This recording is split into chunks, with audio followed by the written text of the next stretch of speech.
Welcome once again, fight fans, to another episode of BTR Boxing Podcast with me, your host Sean Bastow, joined as always by Johnston Brown. And we're back for another episode based around the Olympic game boxing teams, and we're sticking with the theme of the USA boxing teams. We're going to take it back to 1976, arguably the greatest Olympic boxing team ever, compared to the 1984 episode which we covered last week.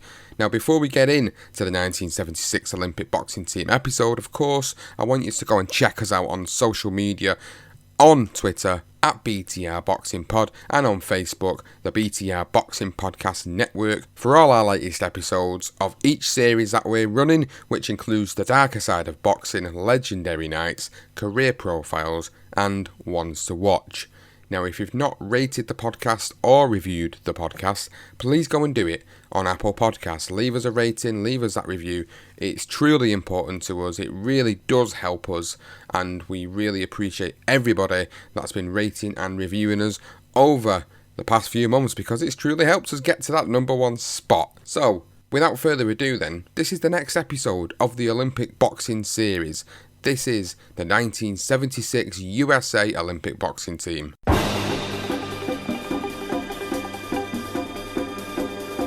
So it's the 1976 Olympics in this episode, and after the success of the 1984 Olympics for the USA team, we decided what better way to continue the series by doing the 1976 one, because everybody makes major comparisons between the two squads that went to the respective Olympics, and it's going to be really good to go into the 76 Olympics. And then at the end of the episode, obviously me and you, Johnston, are going to really go through what team we think was the best team out of the two, which is going to be a really interesting conversation, because it's very subjective, of course. But today's episode then is all about the 1976 Olympics, which consisted of many great fighters that came out of the back of it, and yet again, as per the 84 Olympics, it created boxing legends. It certainly did. Got some fantastic fighters that come out of this Olympics in 76, some absolute icons and legends. And I mean, like we spoke about with 84 team, it is definitely a debate that has always lingered on when you're discussing the US Olympic team, which one's the best. But wow, some absolute superstars come out of this, and it's going to be enjoyable just to run through how they all got on and what they did after briefly. Yeah, let's crack on. I mean, this is another great little segue for the Olympic. Obviously, we haven't got no Olympics on this now, it's for 2020, it's like 2021, so no better time to do it. Oh, absolutely. This is a great time to look back on the Olympics. We were all really looking forward to the Olympics this year in Tokyo, and obviously the teams that they were sending over there, and it's just such a shame that we're not able to get that. But hopefully this will give people that little bit of an Olympic fix that they need, and they're able to go back after the episode and look back on some of the fights and some of the aftermath of what happened with these fighters in this particular Olympics. So what we're going to do, as always then, with this little series that we're doing, is sort of put a bit of context to the 1976 Olympics and the lead up to the 1976 Olympics. So after the boycotts and the massacre of Munich, the International Olympic Committee, the IOC, hoped for an Olympic revival at Montreal, Canada in 1976, but all their wishes were not fulfilled. The city of Montreal spent extravagantly to host the games, leaving the citizens of Canada and Quebec with a tax debt that they would be repaying for years. Many of the structures planned for the games were not finished on time and came in over budget. Notably, the most extravagant, although a beautiful piece of architecture, was the velodrome, which was barely even used after these particular Olympics. The games were dubbed the $1 Billion Circus by the Canadian press, with 29 countries, mostly African, boycotted the Montreal Games when the IOC refused to ban New Zealand after the New Zealand National Rugby Union team had toured South Africa early in 1976 in defiance of the United Nations calls for a sporting embargo. Always something that happens at these sort of times with boycott. The Olympics before that in Munich was obviously was dreadful, and then obviously you had this one after, and then once again nations boycotting, obviously, the African nations. And then, as you spoke about in 84, it was the Soviet Union and the Cubans. And the USA before that in Moscow. It's all crazy, isn't it? There seems to always be a boycott at some point in and around the sort of 70s and 80s. And the Soviet Union were obviously a part of the 76 Olympics, and they won the most gold medals. And overall, most gold medals overall with Canada, who actually were obviously the host nation. They didn't win a single gold. They won a few silver and a few bronze, and I believe they're the only nation to never win a gold medal on their home turf, which is just an interesting fact there. And the Israeli team, she walked into the stadium in the opening ceremony wearing black ribbons in commemoration for the 1972 Munich massacre. Women's events were introduced in basketball, handball and rowing, and Mayor Jean Drapeau's efforts in hosting the Olympics were not appreciated by the Canadian population, obviously exceeding and over budget. There were 11 weight classes in the boxing side of things for the Olympics in 1976 Summer Olympics in Montreal, Quebec. And the competition was held from the 18th to the 31st of July in preparation with the participation of 266 fighters from 54 countries. So that sounds like the boxing side of things, obviously the boycott and other stuff involved in that as well. Seeing a few facts in there just to get you a summary of what was happening just before the Olympics started. So like we did in the last episode for the 1984 Team USA Olympic Games, we're going to talk about the categories that had competitors in from Team USA and how they got on and what the aftermath was like after this particular Olympic Games. And we'll start again with low weight categories to high weight categories, and we'll go through each one individually. And as we said at the end, after we've gone through every single one, we're going to sit down and we're going to have that big debate about whether the 1984 Olympic team was better or whether the 1976 Olympic team was better. So starting off in the light flyweight division, which is 106 pounds or 48 kilos, Louise Curtis actually defeated Ralph Dubois, Tyrone Stewart and Adrian Dennis in the trials to book his place on the plane.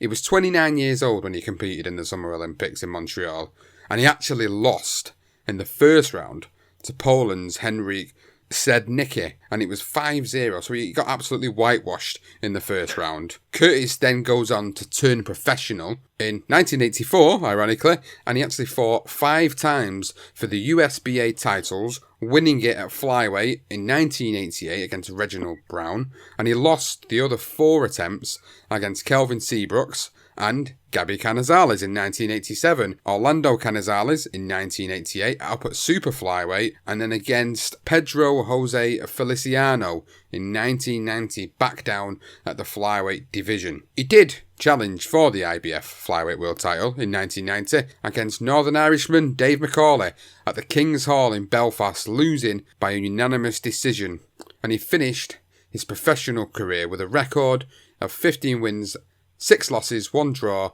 with 7 coming by way of knockout. And he later went on to become a truck driver for Nabisco, an American manufacturer of cookies and snacks.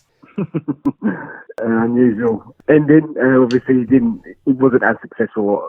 I mean, that's what I say. He made the team. I mean, that's a huge achievement to make this team. And the one thing we'll mention is another couple of fighters that didn't actually make this team as well. So, not the best of tournaments for Louise Curtis, but we'll move on to the flyweight division at 112 pounds 51 kilograms. And in the flyweight division, we had Leonard Leon Randolph. Now, he defeated Clarence James, Rocky Winsinski, and Julio Rodriguez in the trials to make the team. Now, he was an 18-year-old high school student with no international experience, although he did win the 1975 Golden Gloves and the 1976 AAU Championship. Now, in this division in particular, Cuba was thought to have the best 2 boxers in the flyweight class. Now, that was a certain Douglas Rodriguez, who won the 1974 World Championships, but then he was then beaten in the Cuban trials by Roman Duvallon.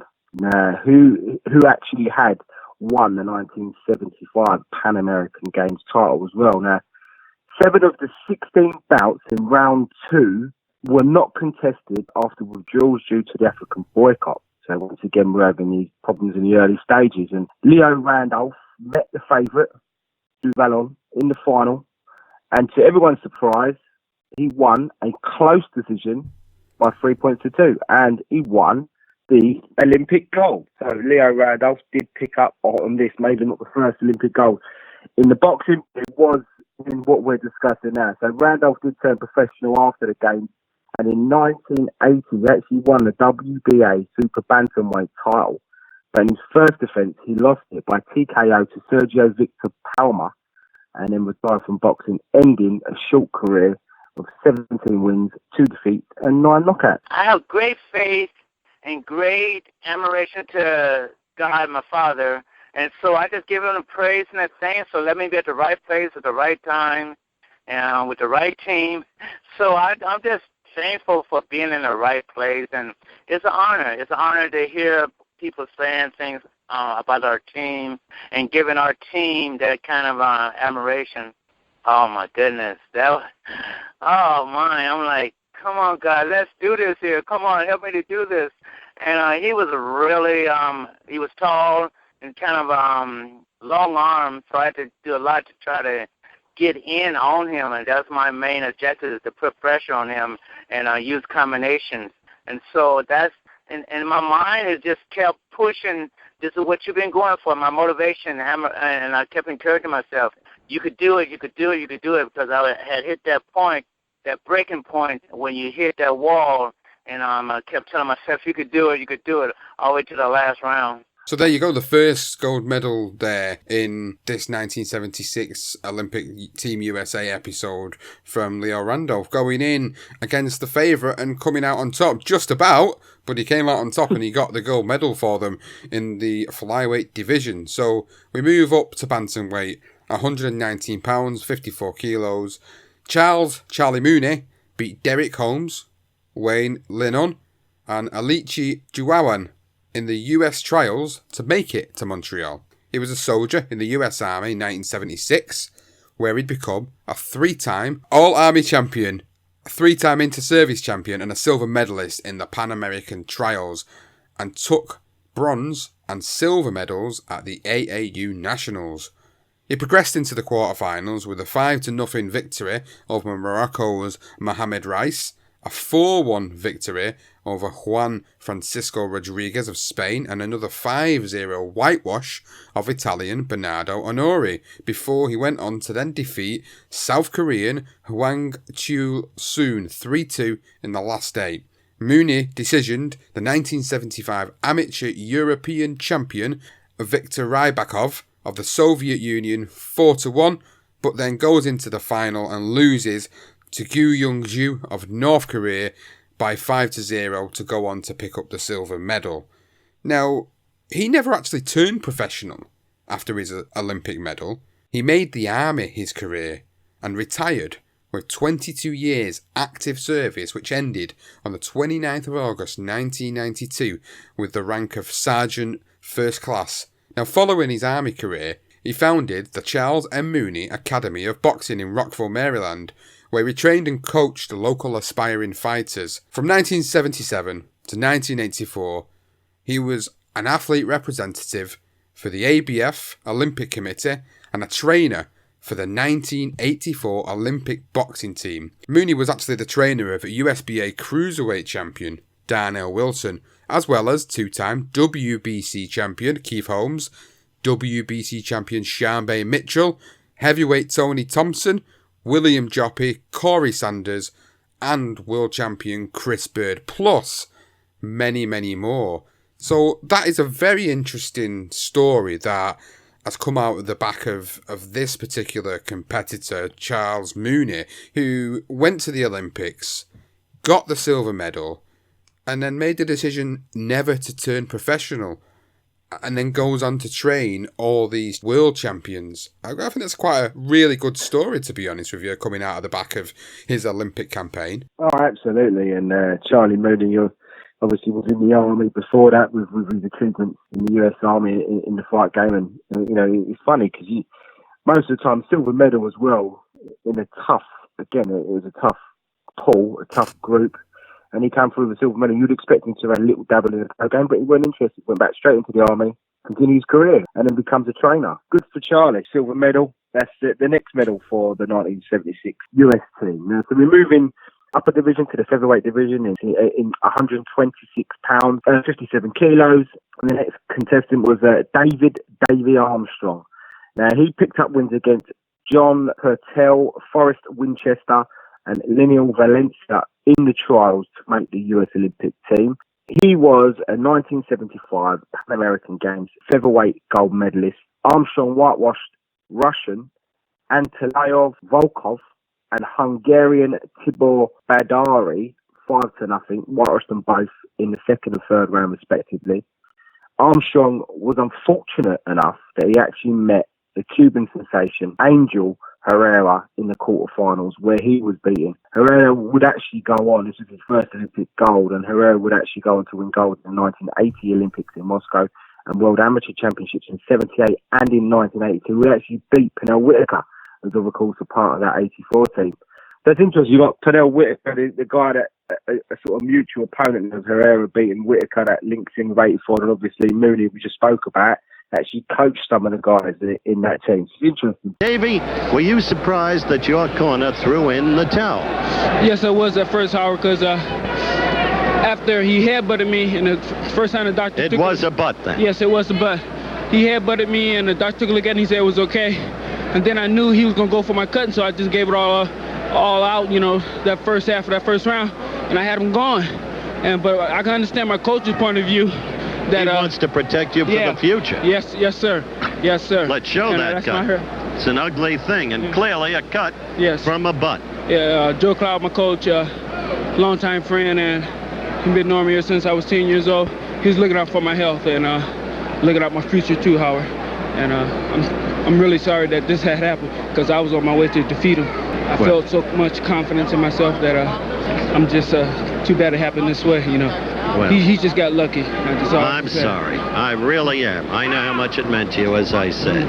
And good luck to you, and don't give up. Go back to Davey Armstrong. Davey Armstrong turned pro as a lightweight on March 28th, 1980, and boxed out of the Kronk Gym in Detroit. He never lived up to his potential that he showed in the amateur game, but he did win 22 of his first 23 fights. He never earned a title shot before he retired in 1982 and later become a bookkeeper in the city of Seattle. So, interesting. 22 out of 23 fights, and he doesn't quite get that world title shot. You would have expected him to at least move on to get that title shot. So, retired in 83. Yeah, that's a bit of a crazy one as well, really, when you think about what he actually achieved. Okay, he didn't go on to medal at the Olympics, but the record tells you that he had a pretty decent career. But for whatever reason, whether it be politics, he never was able to get a title shot out of the back of it, and then goes on to retire and becomes a bookkeeper in Seattle, which, again, it just seems to be, you don't really hear a lot of stories like fighters, because fighters always tend to stay in the game, most of them anyway. And so when you hear stories like this of guys that were absolutely fantastic, outstanding amateurs, then end up being bookkeepers, you just think to yourself, wow, this is just something that I would have never expected out of a fighter, because a lot of them can never really stay away from the game in some capacity. So again, another interesting story for Davey Armstrong there in the 1976 Olympics. So we move into the lightweight category at 132 pounds or 60 kilos. Howard Edward Davis Jr. He went on to beat Adolphe Kincaid. He knocked out Billy Turner and outpointed Aaron Pryor in the trials final to make the US team. Now, he had won the 1974 World Championships as a featherweight, and he'd moved up in class, where he was considered the favourite for the 1976 Olympic lightweight gold medal. And he also went on to, interestingly enough, beat Thomas Hearns, who would obviously go on to beat Tommy the Hitman Hearns in 1976 to become the national AAU champion at 132 pounds. So straight away, there's two names that spring out to you as a boxing fan is Aaron Pryor, beating him in the trials, and Tommy Hearns, who would both go on to have brilliant careers in their own right. So the 132 pound class was decimated because of the African boycott. 11 African boxers were forced to withdraw from round 2, with 2 matches voided as both boxers withdrew. So 2 days before the Olympics started, Howard Davis Jr.'s mother unfortunately died of a heart attack. But Davis elected to fight on and honour his mother's memory by going on to win a gold medal, and he did so that, and was virtually unchallenged, winning the first 2 bouts when they were stopped early and taking the semi-final and the final by unanimous decisions. In the final, he defeated the Romanian Simeon Kutov, who had won a silver medal as a light welterweight at the 1974 World Championships.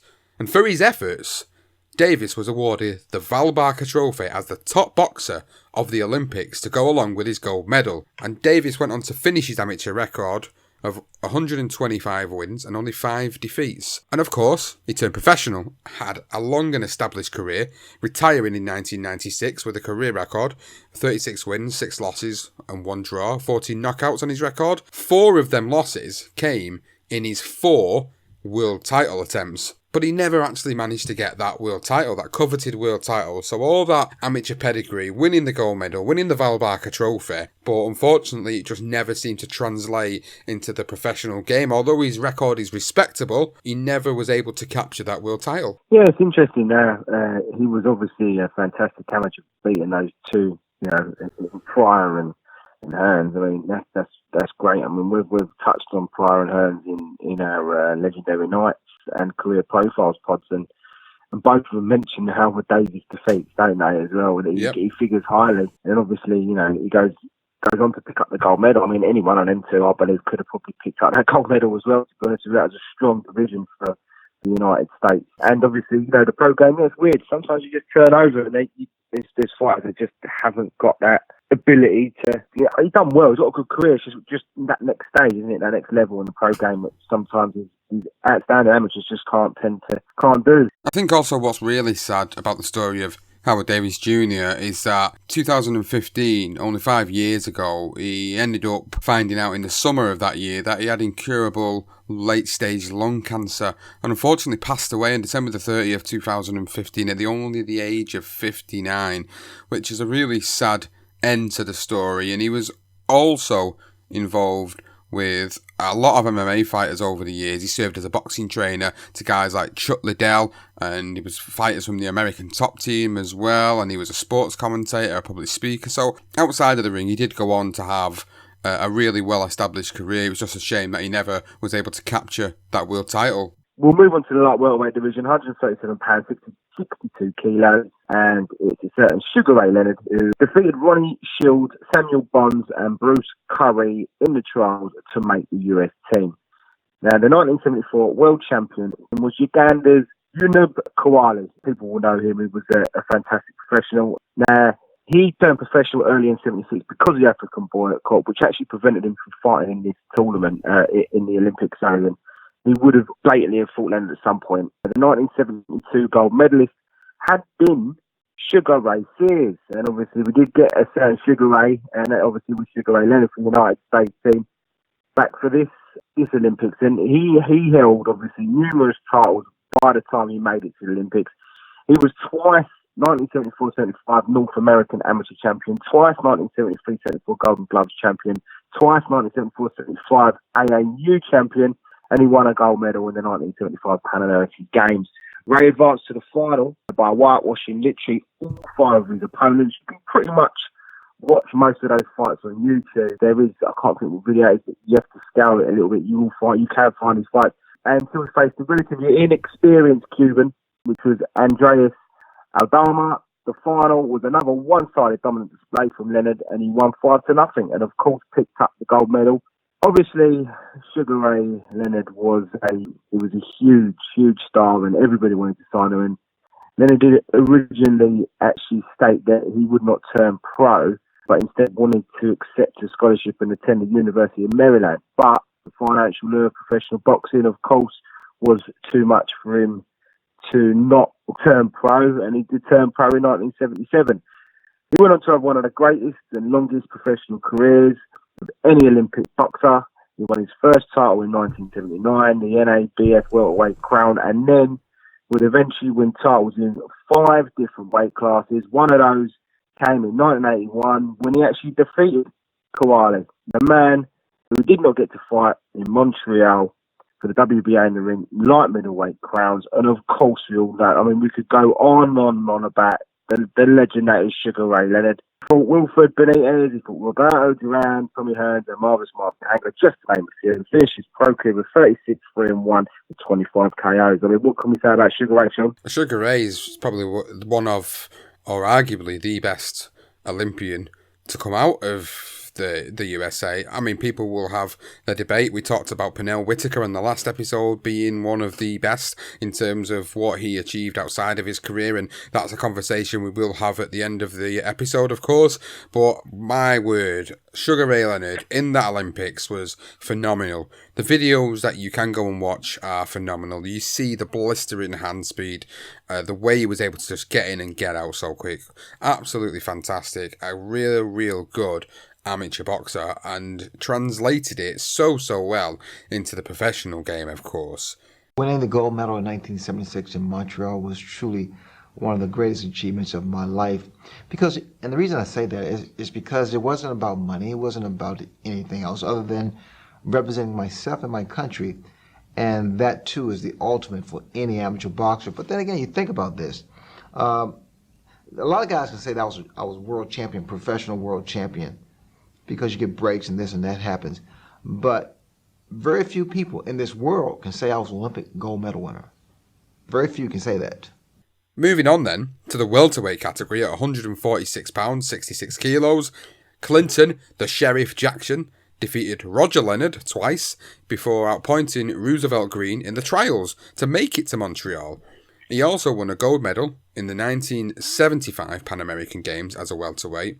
Now, after a 5-0 victory over Poland's Zbigniew Kika in the second round, he knocked out Wesley Felix in the first round of the next stage before eventually missing out on a medal when he actually lost 3-2 to Venezuelan Pedro Gamaro in the quarterfinals. Jackson actually had 221 amateur fights and finished his amateur career with a record of 206 wins and only 15 losses. So after this, he decided to turn professional after the 76 games in Montreal, boxing professionally from 1979 to 1985. He twice fought for titles, the USBA middleweight title in 1982 against Frank Fletcher, and the NABF middleweight title in 1984 against James Schuler. But he lost both of them bouts, and he retired after losing 5 of 7 fights, and finishing with a record of 25 wins, 7 losses, and 19 knockouts. Interestingly, in 1989, he was convicted of kidnapping and is currently serving a life sentence in Union Springs, Alabama. Prison inmate number #0015480. According to Sports Illustrated, he was still serving a life sentence as of January 2015. Wow, what an interesting story. We had a few of these come up in '84, didn't we? You know, you got all these guys, and they're not going to all end up like Sugar Ray Leonard, that's for sure. And not a good ending for Jackson, who's obviously currently still up in prison. Yeah, sad one that. But moving on to the light middleweight division in the 157 pounds, 71 kilograms, we come to Charles Dexter Chuck Walker Jr., aka White Chocolate. He actually outpointed John B. Williamson, Willie Taylor, and Henry Bunch in the trials to make the United States Olympic team. Now, he had only a brief career as an amateur, winning a bronze medal in the 1975 Pan American Games and the AAU champion that year at the light middleweight. His teammate, Leon Sphinx, commented of him, referring to obviously the knocking about of him in the Olympic Village. He said he's the best dancer, was the only white guy.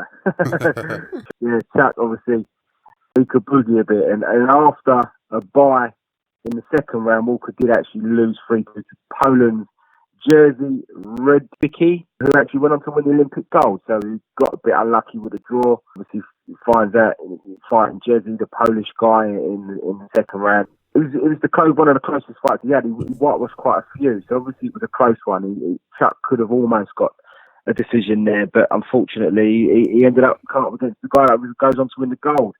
Walker made his pro debut in November 1977 in Mesa, Arizona, and fought through to 1980 before coming back to fight as a pro in 1984 to 1986.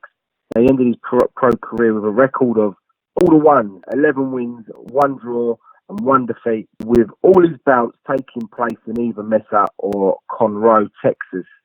Now, even during his boxing career, Walker also worked as a professional tap dancer, obviously Leon mentioning that earlier, and he later became a film writer, producer, and director in Conroe. Again, another interesting story about another guy that had so much talent in the amateur side of the sport, but wasn't able to turn it through in the time that he really needed to turn it through to. So he didn't actually medal in that particular Olympics, but he did go on to lose to the guy that went on to win the Olympic gold in Jerzy Rybicki. So fair play to him. He went on, he turned over, he took 13 bouts throughout his career and just really never made anything of the professional career, but went on to become a film writer. Again, just the really interesting stories these, when you don't really know the full context of some of these guys from the 76 Olympics.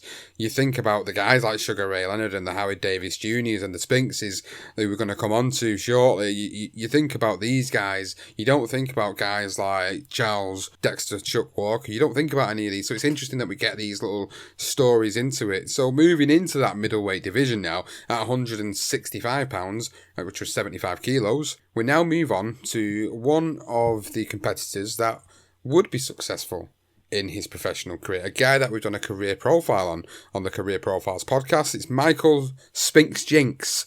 He actually went on to stop Lindell Holmes and outpointed Jerome Bennett and Keith Broom at the trials to make the US Olympic team. Now, Michael was not nearly so well known in 1976 as his older brother was, Leon. Michael had only one title to his name at the time, which was the 1976 Golden Gloves Association of America champion. But he found himself on the podium at Montreal with a gold medal around his neck after knocking down and stopping Soviet Union's Rufat Rizkayev in the first round before stopping him in the third to go on to win the gold medal. So when he turned professional, Michael Spinks, of course, as we know, or for anybody that listens to Career Profiles will know, he would go on to have a very successful career and is considered as one of the best light heavyweights of all time. Michael Spinks held the World Championships in 2 weight classes, including the undisputed light heavyweight title from 1983 to 1985 and the lineal heavyweight title from 1985 to 1988, and ended his professional career with 31 wins, only 1 defeat to Mike Tyson, and 21 by way of knockout. He had a fantastic career. We've spoken in great detail about Michael Spinks' life inside and outside of the ring on the Career Profiles podcast, so please go and check that out because it doesn't do him justice. This little snapshot of Michael Spinks doesn't do him justice, but that Career Profiles podcast does, so please go and check that out. Yeah, absolutely. We go into great detail, and he rightly is to be considered one of the best light heavyweights of all time, which is some statement considering the names that shared that division with him. And what an amazing, I mean, we've done Larry Holmes as well, so he gets a mention in there as well. And Tyson.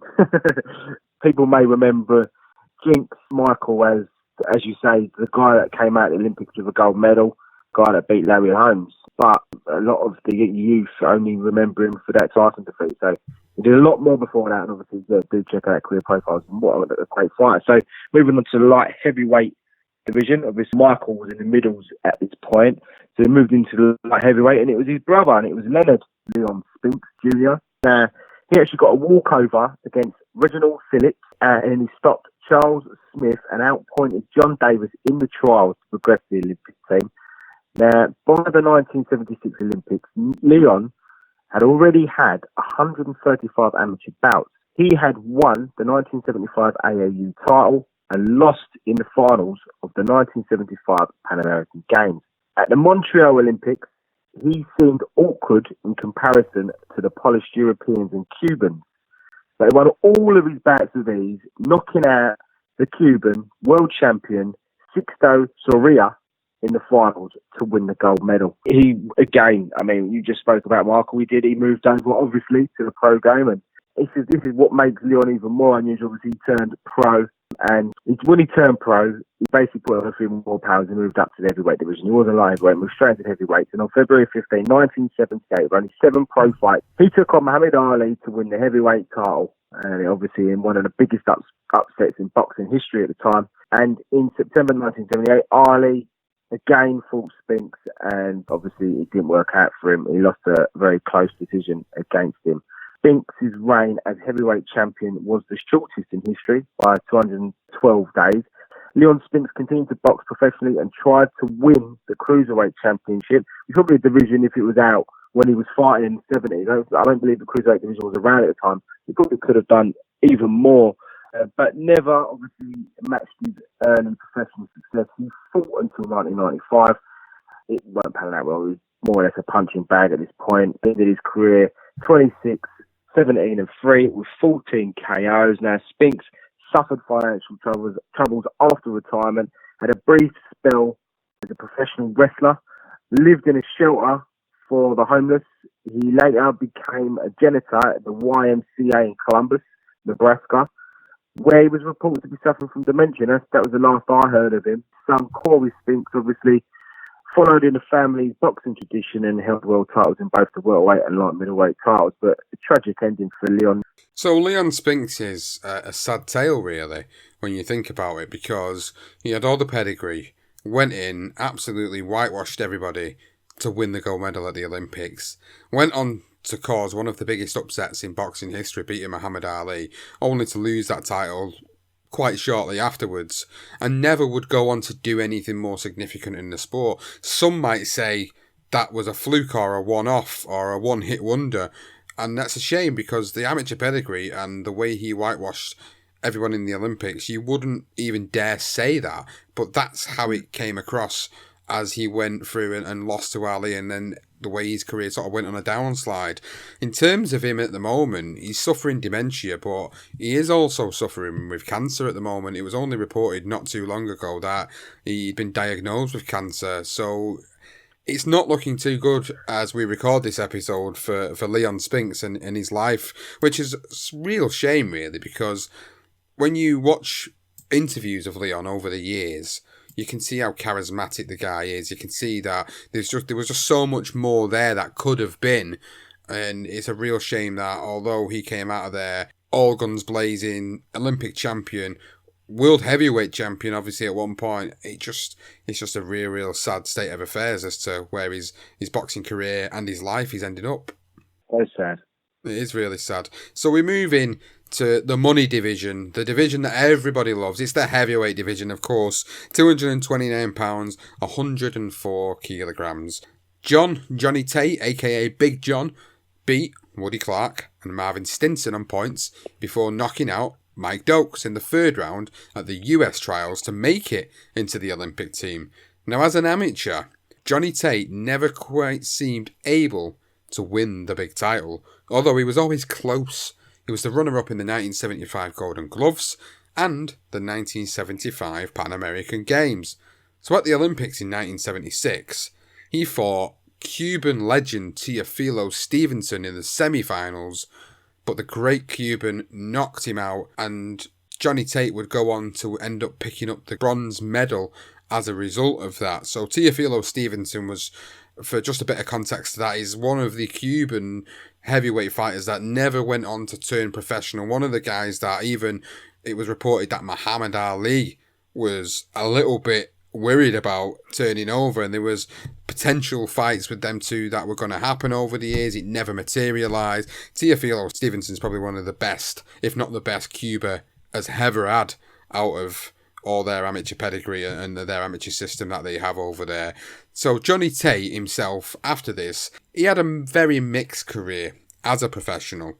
In 1979, by defeating Ken Norton, he laid claim to the WBA heavyweight title after Muhammad Ali retired. But Tate held the title only for a year before losing it to Mike Weaver, losing via a 15th round knockout. In addition, Larry Holmes was the WBC champion at the time and considered by everybody as the real heavyweight champion. Tate never again had a title fight after losing his championship. He fought professionally up until 1988, finishing his career with a record of 34 wins, 3 losses and 23 wins by way of knockout. An addiction to cocaine contributed to some serious financial problems, and after convictions for assault and theft, he resorted to begging on the streets of Knoxville. In 1998, he suffered a massive stroke caused by a brain tumour whilst driving his pickup truck. The truck ended up crashing into a utility pole, killing Tate instantly and seriously injuring 2 other passengers. The Knox County medical examiner stated that Tate had been using cocaine regularly in the last 24 hours of his life. That is an absolute crazy story. That is probably the craziest story out of all the competitors of this 1976 Olympic Games. Oh, absolutely. It really is, isn't it? And it's tragic. The unfortunate thing was he gets Stevenson in the semi-final. No doubt, looking at the semi-final lineup, I think he would have won that and got to the final, and he could have been fighting for a gold. He would have definitely come away with the silver. But he would have been one up. I mean, he did pick up a medal, but to fight, as you mentioned, the Cuban legend that is Philo Stevenson, it was just unfortunate. Sometimes it's the luck of the draw, isn't it? We had one earlier with Herrera, find Herrera early in the competition. Sometimes you just have the guys that are so far ahead, you're not going to get any further. But what an awful, tragic ending for Johnny Tate. Mentioned some great names in there like Ali and Norton and Weaver, Holmes. What a dreadful way to die. It just doesn't always end up as it's not always rosy at the end of these Olympics. I think people have the assumption that you win a gold medal, bronze medal, still whatever medal you can pick up, and I think people just assume you're just going to go on to be a star and earn a load of money. I think both these pods, I think we've shown that it doesn't always end up like that. It actually can end up really tragic for these guys. And yeah, I mean, what a great team, though. What a fantastic team. So I suppose the next thing is, Sean, the roundup of the whole thing, which is the best thing. I mean, it's a crazy one. I mean, there is a little bit we can mention at the end. I mean, the 76 team would not only win 5 golds, a silver and a bronze, it would also produce 5 future world champions, including 3 heavyweight champions and 2 Hall of Famers. And then obviously the question is this team greater than the 84? Well, this is the big question, isn't it now? Is the team from 1976 greater than the team from the 1984 Olympic Games, who put up together an even more incredible display regarding its medal count, as we did in the last episode? That particular group in 1984 won 9 gold medals, a silver and a bronze, and 6 of them went on to become world champions, as we covered in the last episode. So how do you decide which team is better? Is it the number of world titles that these fighters won? How many became Hall of Famers? But also, interestingly, does the boycott from the Eastern Bloc and Cuba need to be accounted for? Or is there another way of debating it? Now, Sugar Ray Leonard, this is what he had to say about this question that he was asked. And he said, you look at our team up and down, the lineup, we had guys who could fight. Without really thinking about it a lot, I'd say our team was the best. But when you hear the names of the guys who fought on the 84 team, let me tell you, it's hard to pick. I'm not really sure, honestly.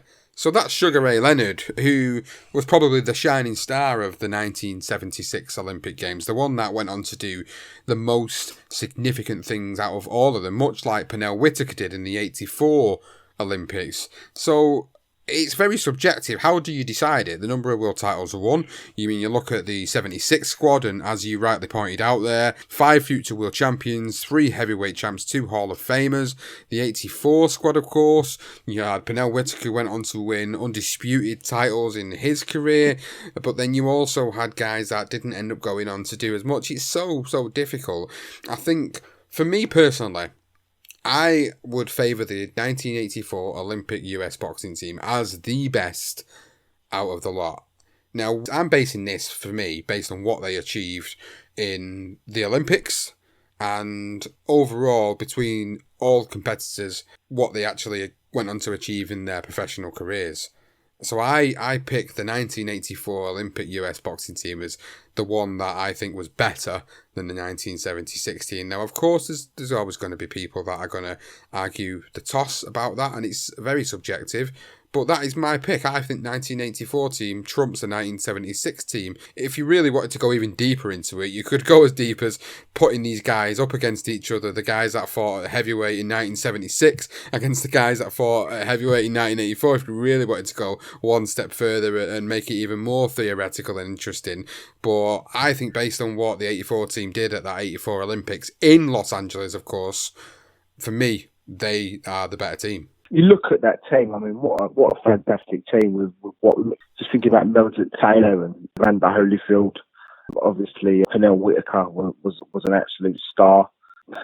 It's really difficult, I mean, because then, I suppose, the stars of them all, obviously, you've got Pernell, who's obviously the star of that 84, and then you've got Sugar Ray Leonard. He was that star of that 76 team.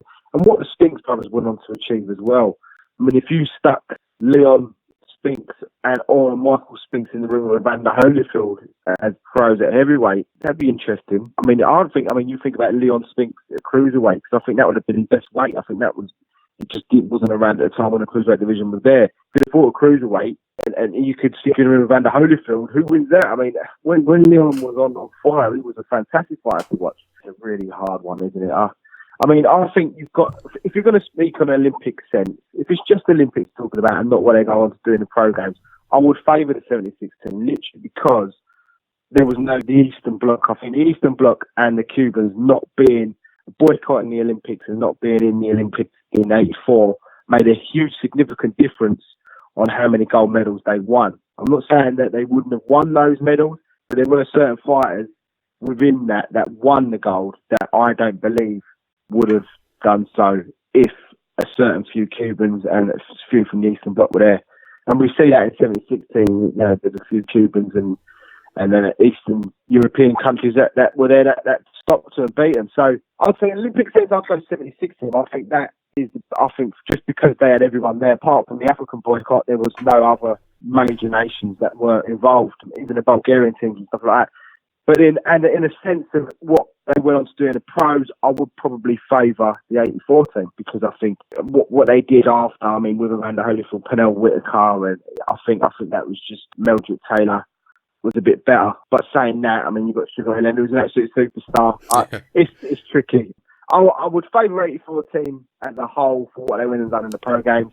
I would probably favour the 76 team in the Olympics. I'm going to sit on the fence, but yeah, I mean, I sort of feel like the 70. I'm going to favour the 76 team just because Sugar Ray Leonard's in there. The Spinks brothers were brilliant, so I think that's probably part of the reason why I do side with them in general. But yeah, it's such a tough question. As you say, I think we did. I mean, I was starting to do that, particularly in the weights, and it didn't quite work out because you end up with it just doesn't work out. All the top fighters come through at the end, and it's just a matter of who you think's better. It's really a tough one to call. We're talking about absolute legends of the sport. So I'm going to say 76 Olympics and 84 for the pros.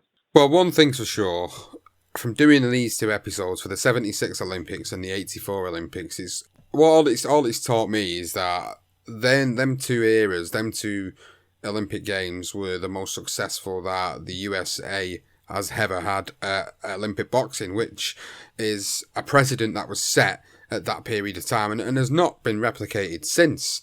And I think they are actually due a really good Olympics. Unfortunately, the 2020 Olympics were moved back to 2021 because of the coronavirus, of course. And maybe we will get some really great USA fighters coming through next year, but then obviously you've got the Cubans that are still there. Cubans have got one of the best, if not the best, amateur system in boxing as a whole. So when you've got the Cubans in the Olympics, and then saying that, in this day and age, you've got the Kazakhstanis who are really coming into their own in the Olympics as well. So it'll be really interesting when the Olympics do take place next as to how Team USA do after doing the back of these two episodes, which were really interesting. And it's just taught us where the origins of some of these absolute legends have come from. So if you've not heard about some of these legends' origins, and now you've heard a little bit more into it, and obviously we've done career profiles on some of the fighters in here, and they've featured in some of our Legendary Nights episodes as well. So that just goes to show you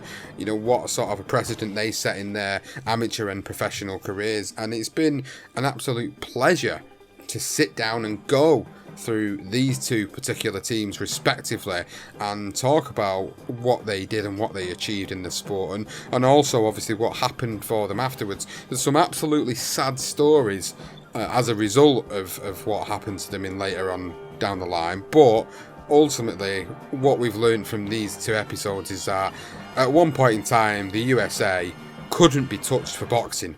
They were the leaders in amateur boxing. People will argue Cuba and the Soviet Union, but these two episodes to me put that perspective of Team USA were the team to beat in the Olympics at that period of time. I mean, just the amount of gold medals they picked up. As I think we mentioned before, I think they went to 4 gold medals in the next 2 Olympics after that. So it just shows you that something is not quite right, whether they stopped investing in their amateurs. I'm not quite sure what the problem is there. Whereas the Brits, I could only dream of having teams like this, but yet we've had successes ourselves recently with some of our fighters that are now still currently knocking around and hold world titles or former world champions. So in respect, we've now, I think, we've surpassed them, which is something obviously you'd never have thought. But I mean, it's crazy how much you. 2 fabulous teams, and in between, I mean, what could have happened if they had have gone to the 1980 Olympics as well? That's another fault I always think of, is how successful would that team have been, because obviously they would have still been around, still had some fantastic fighters that eventually came through. So it's another interesting thought as to who would have made that team. I mean, that's one thing we didn't bother investigating. I'm sure there would have been some fantastic names there as well. Just a great couple of episodes. It's nice to talk about the Olympics away from the coronavirus, and we know the Olympics was coming up. We're all looking forward to it, and they've had some stars on our side. We'll see what happens with the US team come 2021, which I believe it will take place now. So I'm going to be interested in doing more of the Olympic episodes, and I think for fight fans, we want to know if you've enjoyed these 2 particular episodes that we've covered. So please let us know on social media at BTR Boxing Pod, and also make sure you've subscribed to the podcast by checking us out on Apple Podcasts or any of the available podcasting apps out there. If you've listened to the episodes and you've enjoyed them, of course, leave us a rating and leave us a review on Apple Podcasts, because they truly do help keep us in the top 10 of the UK sports news chart. So get on there and get rating and get reviewing. I think if we're going to do another Olympic Games, I think for us as Brits, we want to do 2012. That was the best year for Team GB as a whole in the Olympics, and also for boxing as well. So I'd be quite interested to do that. But fight fans, of course, let us know what you think about it. Let us know if you've enjoyed it. Thank you for all the recent ratings and reviews on Apple Podcasts. Keep bringing them in there. We really, really appreciate you. We hope you've enjoyed this episode about the 1976 USA Olympic boxing team.